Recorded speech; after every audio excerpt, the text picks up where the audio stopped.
SIR ಪ್ರಕ್ರಿಯೆ ಸಾಗ್ತಾ ಇದೆ ರಾಜ್ಯದಲ್ಲಿ. ಆದ್ರೆ ಮನೆ ಮನೆಗೆ ಹೋಗಿ ಕೊಡಬೇಕಾದಂತ BLOಗಳು ಛತ್ರಗಳಲ್ಲಿ ಯಾವುದೋ ಆಫೀಸ್ಗಳಲ್ಲಿ ಮಾಡ್ತಿದ್ದಾರೆ. ಏನ್ ಹೇಳ್ತೀರಾ ಸರ್? ತಪ್ಪೋದು. ಛತ್ರಗಳಲ್ಲಿ, ಬೀದಿಲಿ, ಆಫೀಸ್ಗಳಲ್ಲಿ ಮಾಡುವಂಥದ್ದು.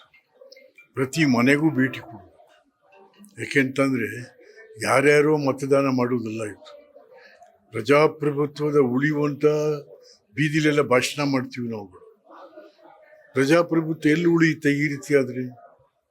ಸೊ ಹಾಗಾಗಿ ಇದು ಪ್ರಜಾಪ್ರಭುತ್ವ ವಿರೋಧಿ ಆಗ್ತದೆ ಬೀದಿಲೆಲ್ಲ ಹೋಗಿ ಮಾಡುವಂಥ. ಅದನ್ನು ಏನಿದ್ರು ಕಾನೂನು ಪ್ರಕಾರ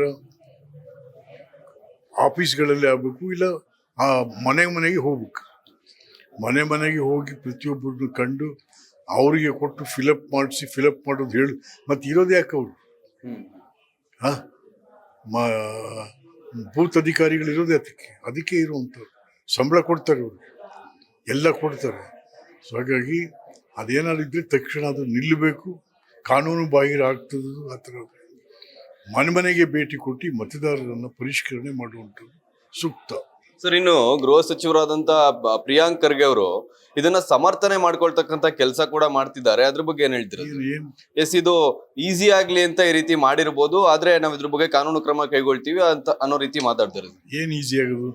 ಎಲ್ಲರೂ ಒಂದೇ ಕಡೆ ಸಂತೆ ತರ ಮಾಡ್ಲಿಕ್ಕಾಗುತ್ತೆ? No, it's wrong. The statement of the home minister above the registration of the voters it's wrong. ಸರಿಯಲ್ಲ ಸರ್. ಅಂದ್ರೆ ಈ ನ್ಯಾಯಯುತವಾದಂತ ಮತದಾರರು ನಮ್ಮ ದೇಶದಲ್ಲಿ ಇರಬೇಕು ಅನ್ನುವಂತ ಪ್ರಕ್ರಿಯೆ ಇದು.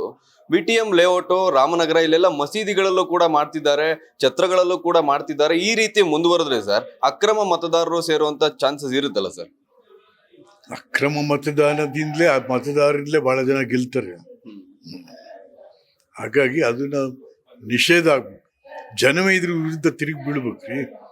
ಮತದಾರ ಪ್ರಭುವೇ ಇದ್ರ ವಿರುದ್ಧ ತಿರುಗಿ ಬೀಳಬೇಕು. ಮತ್ತೆ ಮತದಾರ ಸುಮ್ಮನೆ ಕೂತವನ, ಅವನ ಹೆಸರಲ್ಲಿ ಯಾರ್ಯಾರು ವೋಟ್ ಮಾಡ್ತಾರೆ ಹೋಗ್ತಾರೆ ಅಂತ ಅದು ತಪ್ಪಬೇಕು. ಸ್ವಲ್ಪ ಕಾನ್ಶಿಯಸ್ ಆಗ್ಬೇಕು. Thank you. ಎಸ್, ಇದಿಷ್ಟು MLC ವಿಶ್ವನಾಥ್ ಅವರ ಮಾತಾಗಿರುವಂತದ್ದು. ಕಾನೂನು ಪ್ರಕಾರ ಏನ್ ನಡಿಬೇಕು ಅದೇ ನಡಿಬೇಕು. ಪ್ರಿಯಾಂಕ್ ಖರ್ಗೆ ಅವರು ಸಮರ್ಥನೆ ಮಾಡ್ಕೊಳ್ತಕ್ಕಂಥದ್ದು ಸರಿ ಅಲ್ಲ ಅನ್ನುವಂಥದ್ದು. ಎಸ್, ಕ್ಯಾಮ್ರಾ ಪರ್ಸನ್ ರಕ್ಷಿತ್ ಜೊತೆ ಸುಬ್ರಹ್ಮಣ್ಯ, ಫಸ್ಟ್ ವೇವ್, ಮೈಸೂರು.